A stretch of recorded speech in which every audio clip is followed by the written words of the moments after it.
Welcome to the Social for Brokers podcast. Now, today, I've actually got someone on the podcast who's been on a couple of times before.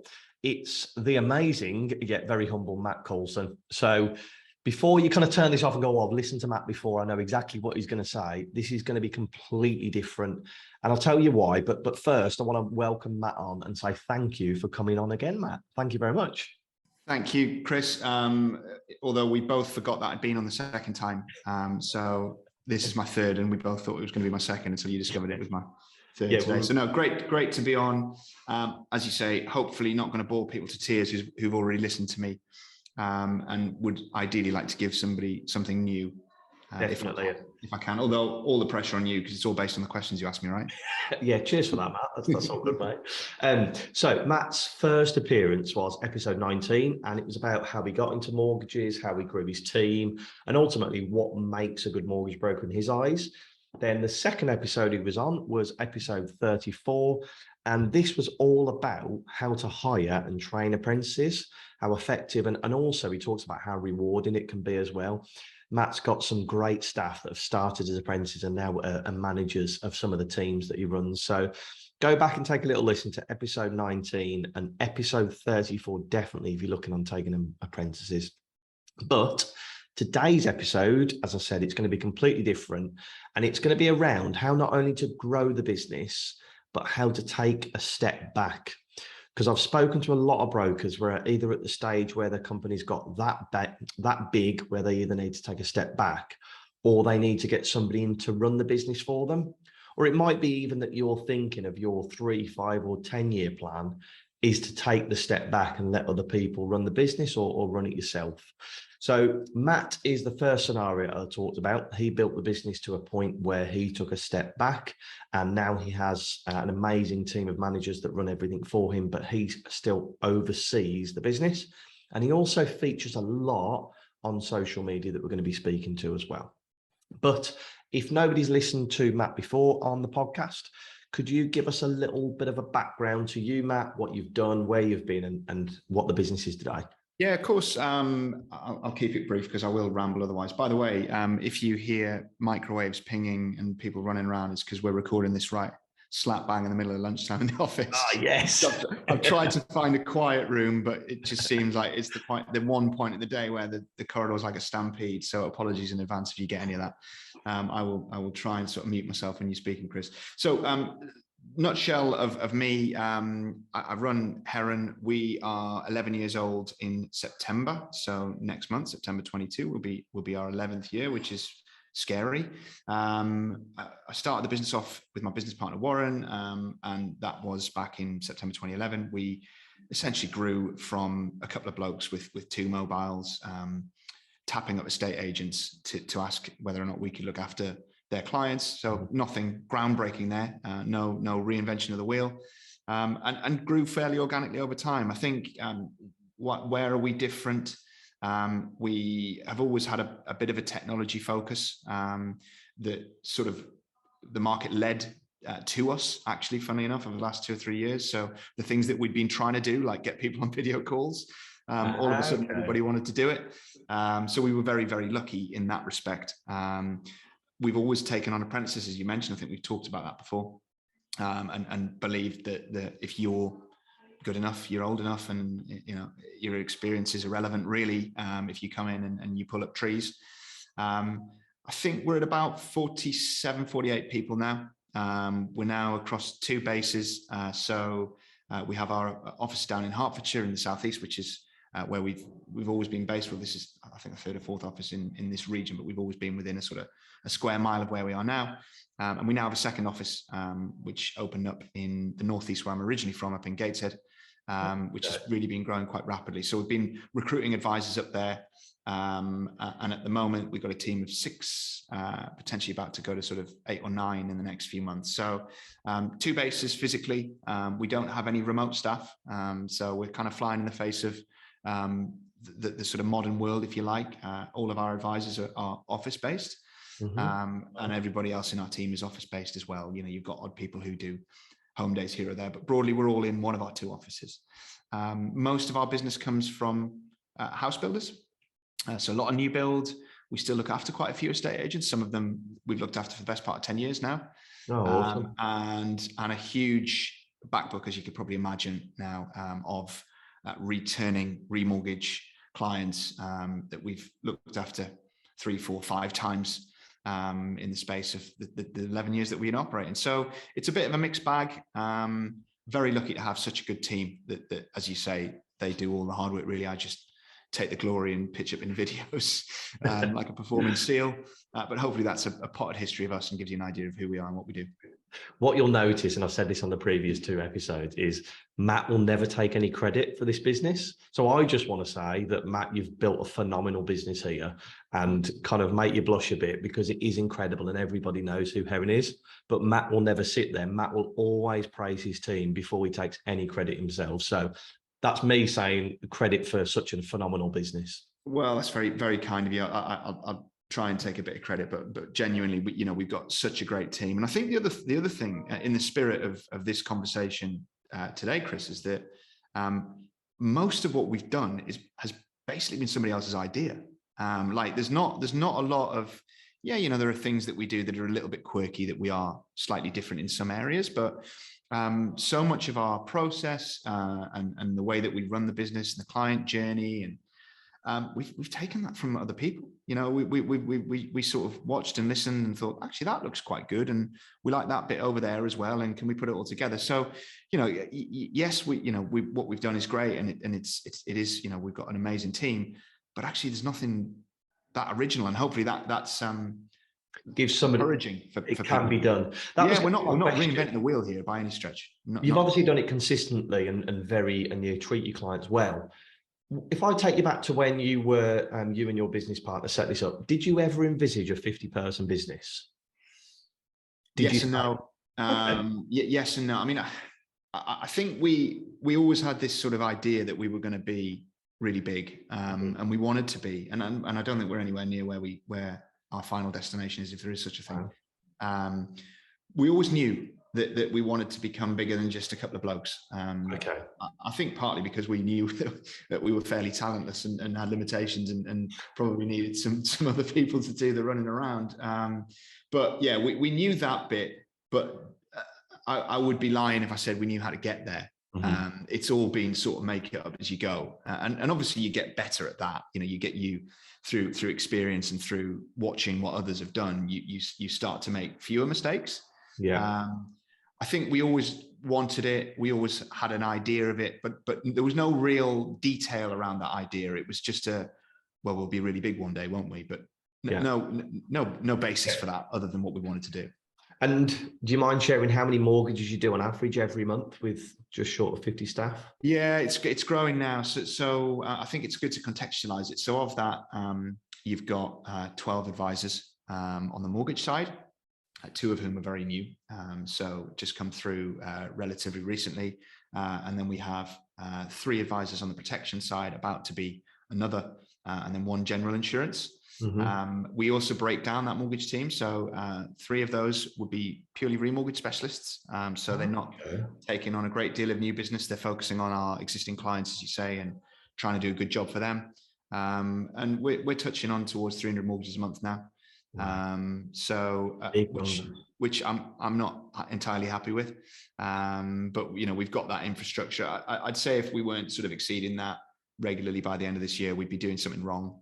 Mm-hmm. Because as you probably, even a sort of crude back of the fag packet calculation, you've probably worked out that a big chunk of our operation is not on the advice side. Mm-hmm. So you've got I don't even want to call them support staff, because I think that actually denigrates the job. I think they're the operational team, and in my eyes, and the way that I view those people, is that they are as important as the advisors. Yes, the advisors give the advice and have letters after the name in some cases, and ultimately bring the business through the door. But everybody is of equal importance, whether you're in our compliance team, our apps team, progressions team, who have most client contact, our business development team, who are just relentlessly on the road, going out there and talking to our introducers and bringing in business, or on a virtual call like this, presenting in, regional meetings online.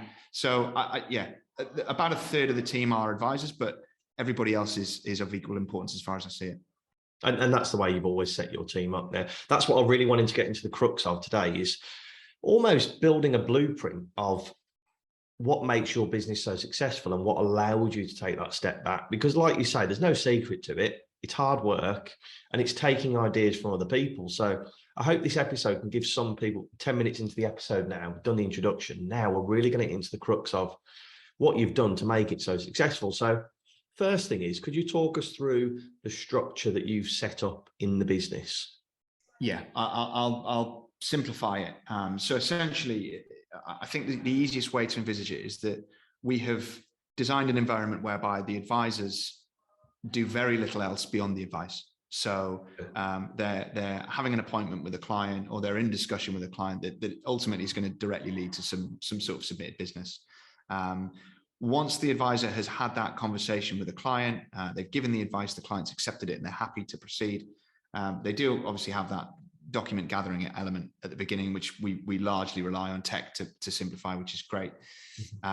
But once it moves from there, it will be checked by our compliance team. They'll ensure that the advice is correct, they're happy with it, push back on the advisor if there's any areas that aren't clear, or that maybe need a little bit further clarification or notes. They would be responsible for generating things like the suitability letter on behalf of the advisor. That goes out in good time. Once they're happy with it, it would go into our applications team, and they would, exactly as you'd expect, submit applications to lenders or providers on the protection side. And then once it leaves those guys, having submitted that application and uploaded all the initial supporting docs to that lender or to that provider, it would go into our case progression team. Now, they are the ones who are on the phone 24/7. They're talking to lenders, they're talking to clients, they're talking to solicitors. They're doing all of the thankless work, but rightly getting quite a lot of the glory. If anyone checks out our reviews on Google and Trustpilot, the most mentioned people, funnily enough, are often not the advisors. It's the ones that are constantly in contact. Correct. Just having that person you can pick up the phone to, or just that little touch point to say your survey's been arranged or your mortgage offer's in. It makes such a difference. It made it a difference to me when I was getting a mortgage. Yeah, and it's memorable, isn't it? You remember the person that makes those good news phone calls to you. So I hope that's kind of helped to sort of clarify the way it works. What you actually have there is beyond the advisor's part, 3 other very separate teams of people that handle very separate parts of that journey. I could then go into other parts where we have a business development team, as I mentioned. Their role is to go out and generate business. The protection team is a mirror essentially of the mortgage team. We set that up in the same way. But the upshot of it is we are very, very light in terms of the extra work that we expect our advisors to do. Okay, fantastic.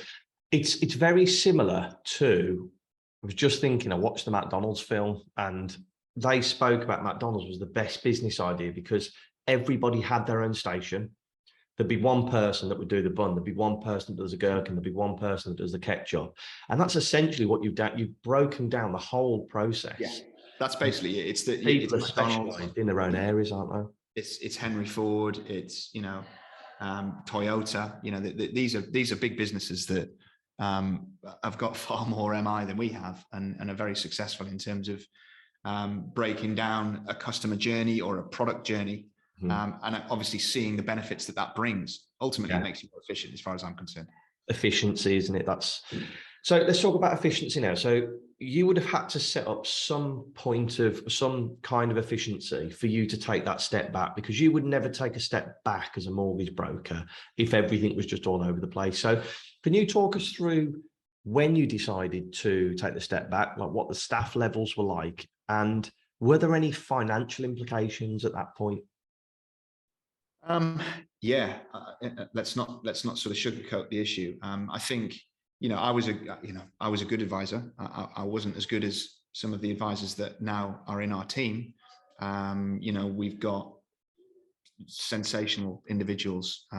We've got people who are incredible and have produced numbers regularly that I wouldn't have got anywhere close to as an advisor. Having said that, I earned more money when I was an advisor. And I think that anybody that has designs on growing something bigger than a sort of smallish operation needs to appreciate and understand that there's possibly going to come a point where, and it could be from, a couple of years, maybe more. Really, that much? Wow. You don't earn as much as you could, because if you're a very high level mortgage and protection advisor and you're good at protection, particularly, you can make a nice living working for yourself. Now, there's obviously a huge risk attached to that, and I think that we're heading into a world of headwinds. As we sit and record this in August 22, you pick a newspaper up, it's doom and gloom. It's a scary old world, but I think that the earning potential is there if you want it to be. That being said, when I stepped back away from the advice and stopped being the only person or the main person that gave advice, I accepted that I was going to earn less, and I did. And I did for a couple of years. And it took you 2 years. So did you kind of say, look, I've got savings in the bank ready to do it? Or were you just like, right, I'm just going to ride it out. I'm going to take a lot less. Bit of both. So I knew I was going to lead into it and try to put some money away, because fundamentally you got to pay the mortgage, you got to live your life, and then it was just a case of taking far less out of the business because it wasn't there, and I think we'll possibly come onto it a little bit as well. But you also accept that there are clients that perhaps if I had individually been giving the advice or I'd been the primary contact, we'd have won that business, and maybe the new person that you're bringing in, which we'll get onto, hasn't, and that's frustrating too. But it's necessary. I can't stress it enough, Chris. Honestly, if people have a design on doing it, and I would really encourage it actually, because there's such satisfaction that you can take from it. Then I think you need to just be fully aware and have your eyes wide open that it's very likely that for a period of time, your earning potential is going to decrease. Unless you can find a way, in which case I'd love to know what that is. I remember speaking to John Stones from Mortgage First, and he said he would have been replaced by 3 advisors. Now, for you to replace yourself with 3 advisors, it's finding them, recruiting them, training them. At what size was the business when you took a step back?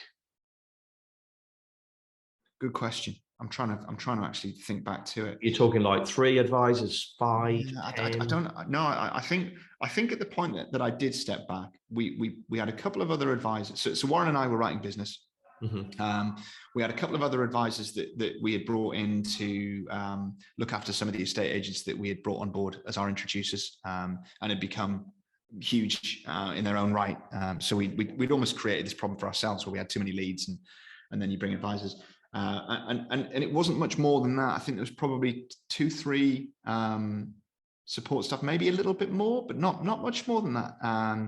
And we had sort of stumbled upon the apprentice model, and as you say, I think we discussed that in a prior episode in a lot more detail. And at that stage, we had one individual who clearly had the potential to really step forward and be brilliant, and he has proven us right, and he's still here. 10 years later, God bless him, having put up with me for that amount of time. He deserves a medal. But we saw in somebody the potential there to progress from what they were doing, which was largely administration. And there were conversations with clients were flowing. There was great rapport building skills, and we looked at it and thought, well, can we sort of add an extra layer to this? Let's go and get your CMAP. Let's go and have you shadow some more appointments and move through that. And yeah, we weren't huge. Like I didn't step out with 10 mortgage advisors. I haven't been writing business for, I don't know, 4 years, maybe, not properly anyway. So yeah, I'd say we're probably getting up to the point where I've spent as much time in the role that I'm in now, which is not advising, than I did actually advising. It's been a while. It sounds like big. You had that idea to build that big team, so you knew you had to take a step back, and I think you've probably done it quicker than other people may do, because I think a lot of the brokers I'm speaking to at the moment, they've built a business to a certain size, and they're like, I need to step back now because there's nobody running it. Well, there is somebody running it, but also doing advice. So maybe it was just a bit different there. I think that's where. Yeah, I think again, coming back to one of your first questions, we knew that we always wanted to be this big operation, and we didn't quite know how. But one of the things that we were absolutely certain of, and the same goes for Warren and I, who were the two biggest business writers by a distance, is we knew that we had to step away. We knew it was not going to be possible to become really big and be a mortgage advisor, speaking to clients and dealing with all of that, because that's a stressful role. It's a huge thing, isn't it? So that was the one bit that we did know, and I think therefore we made that decision relatively early on, that we had to make that step. Maybe in hindsight it was a bit hasty or rash, I don't know. Well, it's obviously worked out, hasn't it? That's ask me again in 5 years when we're a bit further on where we want to be. But yeah, so far it seems to be okay. Awesome. So how hesitant were you? Obviously you had a plan to build that business, but how hesitant were you to take that step back?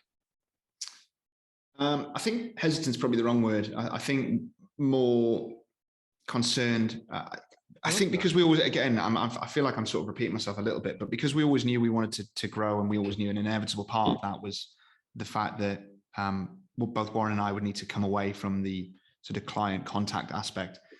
It felt inevitable, and it had to be done. So there was no hesitation around it.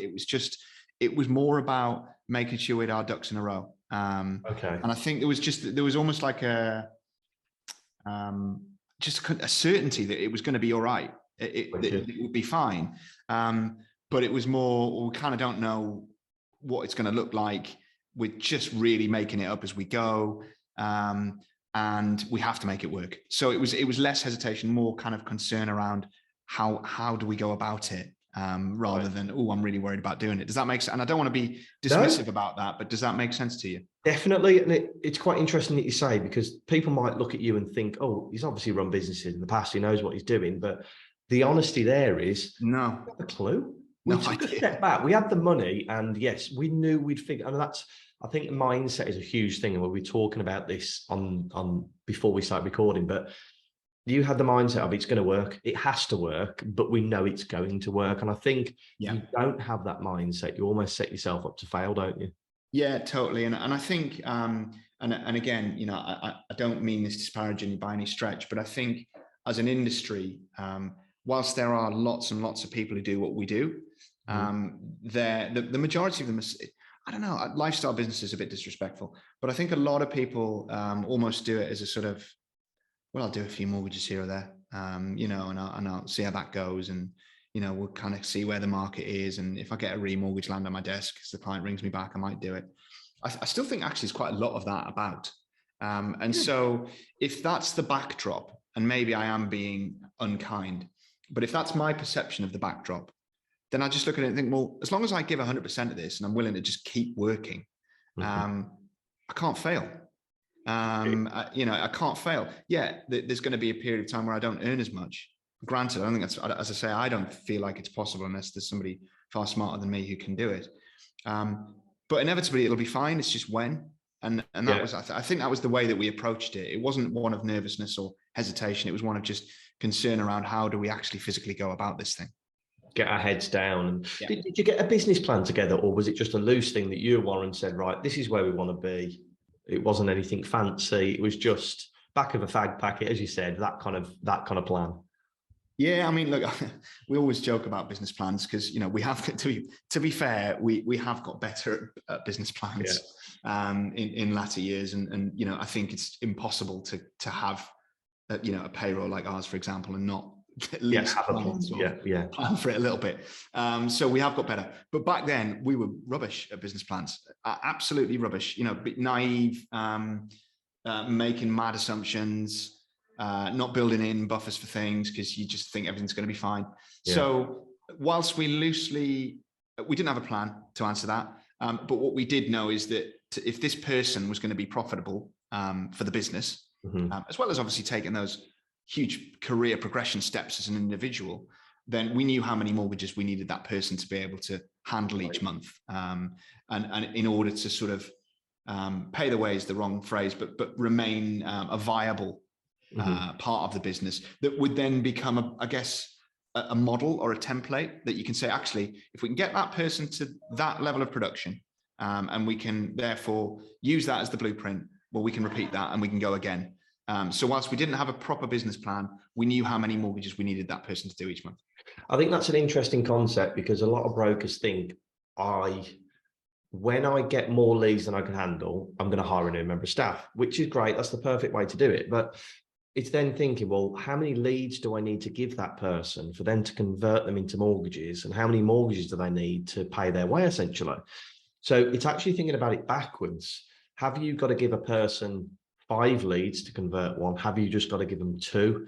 So it's not just about the amount, and we're going to talk about how you generate leads essentially, but it's not just how many leads, it's how many mortgages that person can pump out, really, isn't it? That's exactly it. And I think we've always operated on the basis of number of mortgage cases as well. Protection, slightly different thing that we can talk about if you like. But we're slightly unique in the market, certainly not in the sort of bulk, in the fact that we target our advisors on number of cases.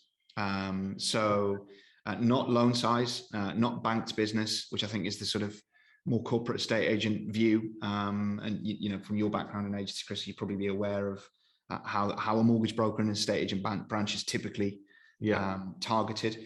But we know that if we do, 300 mortgages, we know what our average loan size is going to be every month. It'll be as broad as it is long. It just finds its way to that level. So we prefer to target the advisors on case count rather than on anything else.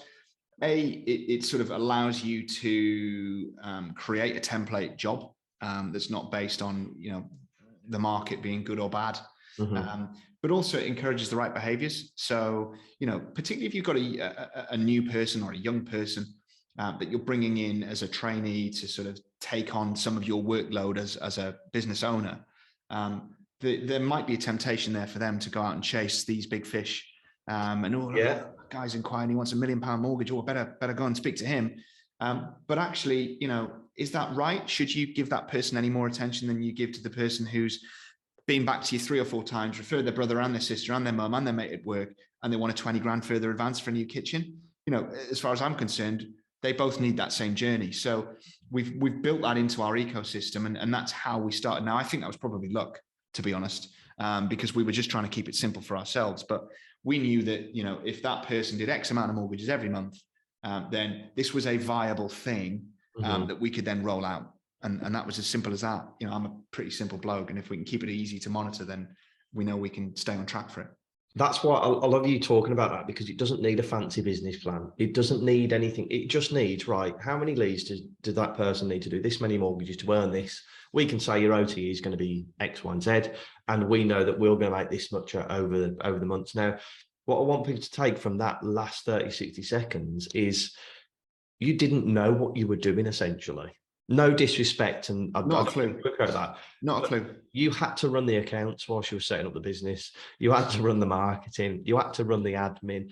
You had to run everything. But you figure these things out. As I listened to quite a few podcasts, and the founder of Gymshark was talking about how he was in a room with billionaires, and he said it's mad how many of these billionaires haven't got a clue what they're doing, but everybody's just kind of getting through and making it successful. So if anybody is hesitating to take that step, I think listening to Matt there is just make sure you get your rough figures down, know how much it's going to cost you.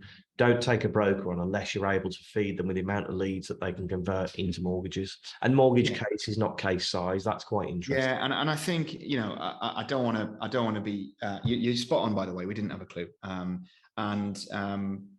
some might argue we still don't. I think that I don't want to misconstrue it as be gung ho, take mad risks. I think there's a way of managing it without needing to necessarily be obsessively referring back to a business plan. I think sometimes business plans can be quite damaging because they don't take into account the fact that things change. If you'd written a business plan at the start of 2020, you'd have torn it up in 3 months. Now, that's obviously an extreme example, but you could make the same argument for the year we're in now, 2022.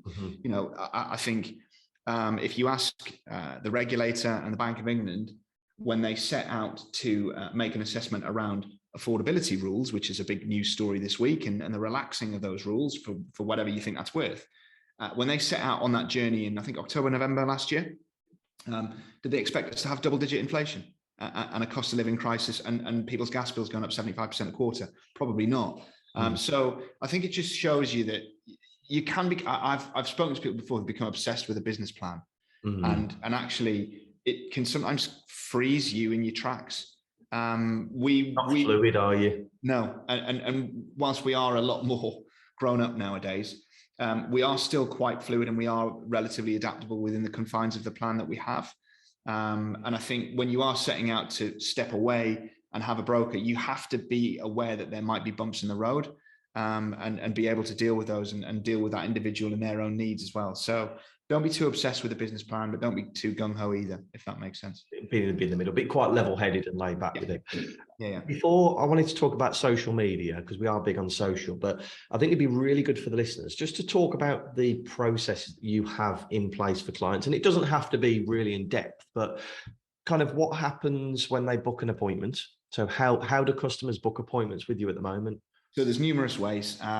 So a lot of our clients will be introduced via a third party, so a house builder or an estate agent typically. Now they would, they might call up the office, in which case we would book the appointment in for them there and then. We have a piece of software, Everglades, which people will probably see me banging on about on the videos that we produce. We've won awards for that, and I'm not suggesting that you have to go out and build your software, because it's probably taking 10 years off my life and give me several grey hairs.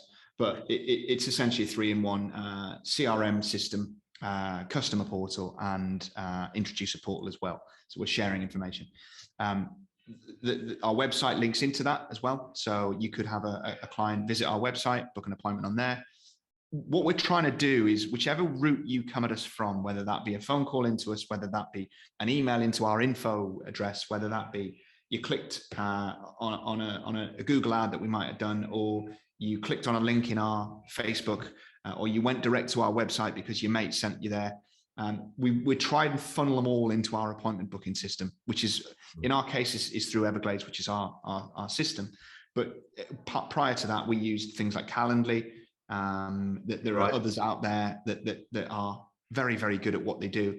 But ultimately, what we're always trying to do is push that client into an appointment straight away, unless of course they want to be spoken to there and then, in which case we'll make an advisor available and it will happen. But what we tend to find is most people they want an appointment, they want to know when it is. And then from that point, we will try and push them into either a Zoom or a Teams if we can. Right. Sometimes it might not be possible on appointment one because it might be a quick call, but then we'll always try and get them into Zoom or Teams. But I've gone about that a really long-winded way. Whichever way they come at us, we push them into an appointment. And is Everglades an open market? Can people contact you about Everglades, or is it your own software that you? It's us, yeah.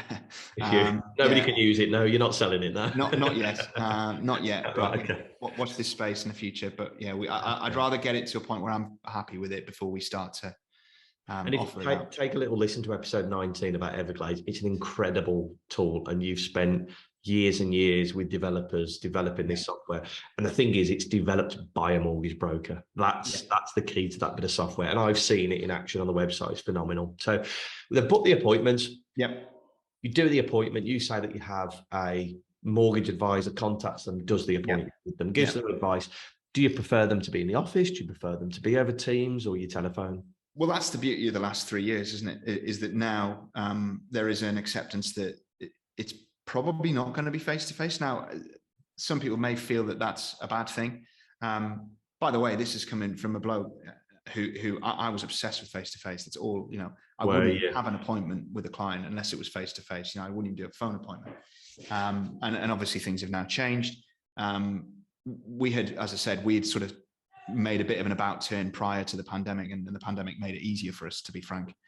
So the vast majority of what we do, I'd say over 90% of our appointments now are either on the phone or on Teams or on Zoom or on Google Meet or whatever format the client prefers.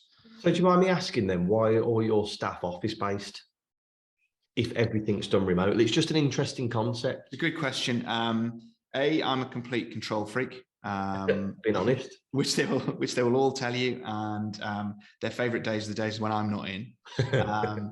But I think the biggest part of it, honestly, is we have very high expectations of everyone, right? Whether you're a brand new apprentice who we will throw in the deep end, or whether you're an experienced advisor who's been with us 10 years. There is an expectation of excellence, you know, and I will make no bones about it. I'll let people know if I'm not happy, as will managers. You can't work here unless you're willing to push yourself and get better. And also just accept that is the environment that we operate within. Now, and sorry to jump in, you probably lost staff that way as well, haven't you? You've probably definitely. Look, I can't work under this. And by the way, I'm not saying it's wrong or right. No, of course not. So there are certain people that we, you know, it isn't right for them, it isn't right for us. And I'll help them go off and find a firm that's more suited to perhaps the way that they work, and, you know, flourishing in their own endeavors, whether that be on their own or whether that be elsewhere. And I'm really happy because I'm well aware that we've got a bit of a sort of unicorn business that's bizarre, and the expectation level is high. The reason I've preempted the answer with that is, if you have that level of expectation in whatever role that you're in, and let's face it, there's pressure, because we deal with house builders and they are tough cookies, right? You know, the expectation as to what you will deliver for them is very, very high indeed. Plus the environment that we're in right now.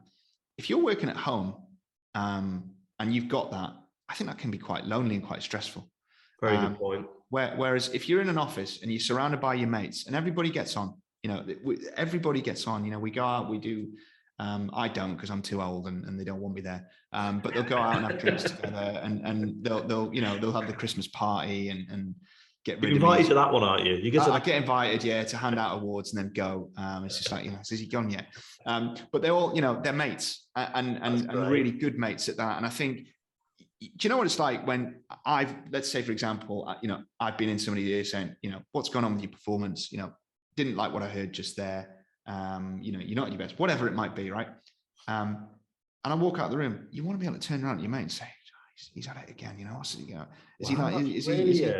he just like that with me? Or, you know, or you have a client who's unreasonable and you want to come off and get a headset and be like, bloody hell, what? You know, yeah. And your mate's like, yeah, I heard that, mate. You know, you didn't do anything wrong. Like that acceptance, isn't it? It's that you're validating that phone call was. Similarly, you know, if you're a salesperson and you come off and you've made a sale on a big protection case, for argument's sake, or you're a progressor who's spent a month trying to get a ridiculously difficult case and get an offer on it, and you get it, you want to come off and whoop and holler and cheer and, you know, get a pat on the back from your mate and go and have a coffee and talk about how relieved you are. Or, you know, I think if you're at home, and look, I'm a dinosaur with this, and again, I'm not professing this to be the correct answer, you lose that. It's very interesting to have those polar opposite approaches, that we want everything online, everything's via video call because we can do more appointments, but I want everybody in the office. Yeah. You explaining that's not, to me, that's not because you're a control freak. It's giving people a platform to be able to connect with other people, create that camaraderie. Yeah. It's control from a point of view that you want to see what's going on, but it's not a control of, I'm stood over your desk every 2 minutes and watching what you're. Yeah, exactly. And I think it's also the shared knowledge. So again, you know, as you can probably imagine, and I won't go over it because we talked about it in a previous episode, but if you're expecting an apprentice to hit the ground running, for example, or a new person who isn't an apprentice but is new to industry or new to role, sitting in a room with a bunch of people who already do it and know what they're doing, you will learn quick. Yeah, like you will really pick person so quickly, just by osmosis. You know, you can just sit and listen to a really experienced person in the role that you've just taken on, and you don't know it, but you're picking things up. And again, you know, time may well prove me wrong, and we could get left behind because everybody else works from home now. But I don't think it will. As long as it works, we'll keep at it. Exactly. Right. So that's the appointments. We're talking about video appointment. I know we've gone off on a bit of a tangent there, but that was a really interesting talking about the difference between remote and work from the office. How do you then keep in touch with clients? Because we're in an industry, a market now where the remote business is going to be massive over the next 12, 24 months. Huge. Not as many people are going to be moving. And I see it as a real positive way of the market, because you don't have to contend with estate agents' best and final offers. You're just going to be helping people not pay an extra 500 quid on their mortgage every month. So what are you doing as a business to keep in touch with your clients? Are you using digital? Are you using letters? How are you using social, and how are you using that? What are you doing to keep in touch? A mixture, really. So the social stuff, I'd encourage anyone to check out our channels. We favor LinkedIn, Facebook, and Instagram, and we've got TikTok on the way. But that stuff's really general. So we like to use that as a shop window, I guess, to showcase the team, showcase the people, that we have actual real people who are normal. And we also use that to give away sort of free tidbits of information. So, we might do top 5 tips on this or that. We might do a little focus on a particular section of the market that might have been in the news recently. So that's really not very client specific. But alongside that, and we would encourage clients to follow us on all of those channels, because they'll again pick these things up. But alongside that, we do have sort of targeted calls. So we have what's called a 6-month check-in call. So whenever somebody completes on a purchase, we would call them after 6 months, check in, how's it going? Do you want, is there anything we want to talk about? And we'll then sort of, depending on the outcome of that conversation, we'll either put another task in for 12 months down the line, or we'll book an appointment if there was something that they did want to discuss. Mm-hmm. We then have automation going on in the background as well. So you have emails being sent to people at key dates. So they could be dates around mortgage end dates. They could be dates around reviewing home insurance or protection. But again, we're not bombarding them, but those are personalized. So those will include, information about the client and information about the particular product that we're trying to talk to them about. So they can see that that's not spam. So what you've got is that sort of 3-prong, really. You've got the social media, really general, just keeping an idea of what's going on with, Heron still exist. Mm-hmm. You've got the phone call, which is the personal touch of, hey, how are you? Can we help? And as you probably guessed, 9 times out of 10, it's like thanks for the call, but I'm all good. But the point is, you're in their head. You're in their head. Mm. And then you've got the sort of targeted, automated mail that hits them, which is kind of digital driven. So you've got all of that going on at once, and it's as much as we can do, really, without going mega on the results. Yeah. You don't want to be the annoying people that keep on contacting them. When you spoke about social media there, it's interesting that you talked about you just keeping people updated. I think in this day and age, people think that they can put a social media post will generate leads, but it's not that, is it? Social media is part of your marketing strategy. It's not all of your marketing strategy, is it? Agree. And I was very naive. I mean, we're very new to social media, right? We're probably 2 and a bit years now into sort of really concerted effort on it. We've dabbled in it over the years, as I think everybody probably has in our sector, because every now and again you think, oh, bloody, I could do a bit more business, let's give that a go.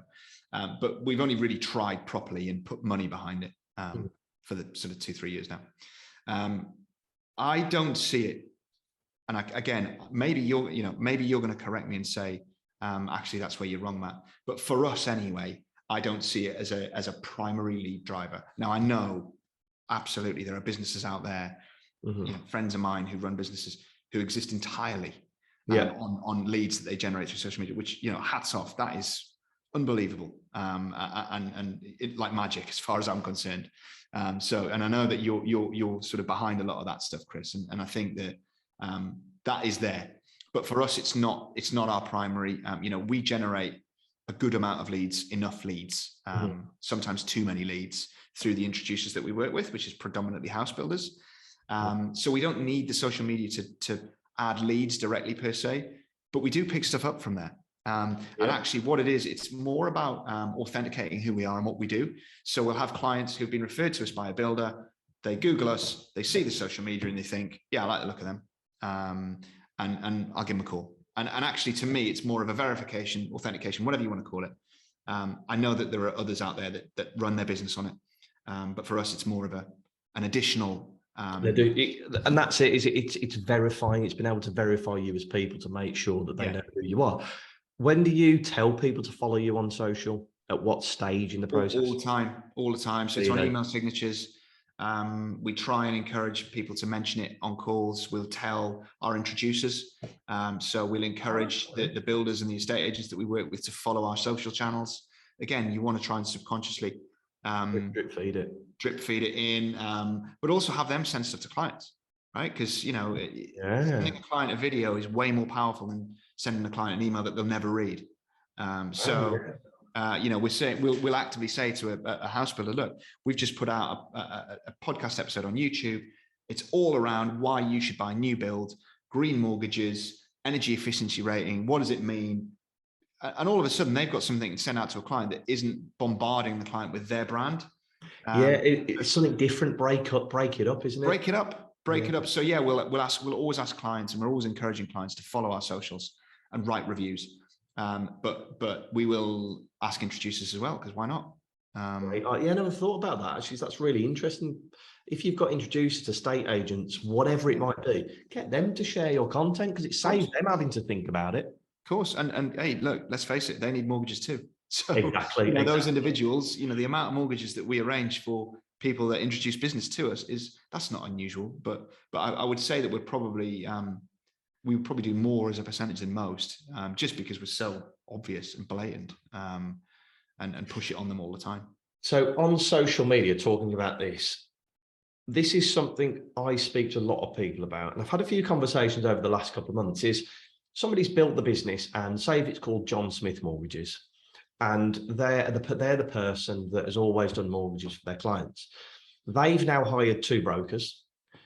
And what they've turned around and he said, I'm not doing videos anymore. I'm John Smith. I cannot put my face to this business anymore, because if they phone me, I'm going to pass them over to Ann Davis and you know what I mean, Ben.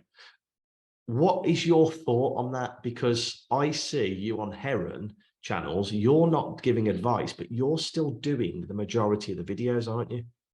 Well, for those of you that are old enough, if you recall that guy Howard that did the Halifax adverts, remember him? He gives you extra, that guy. I mean, you wouldn't go to Halifax branch and expect Howard to open your savings account. Right point. So a bit of a kind of naff way of making the point. But first of all, I needed something to do, because, you know, I was just sort of kicking around annoying people. So, you know, they thought, can we get him out of here into a studio somewhere and just get recording videos, get rid of him.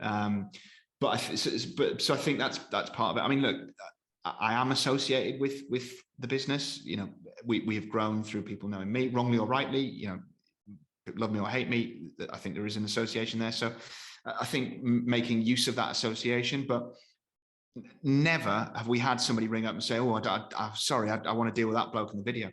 Never. That's what I was going to ask. Have you ever had anybody phone up and go, "Oh, I saw this bloke Matt on a video. Can I have an appointment with him?"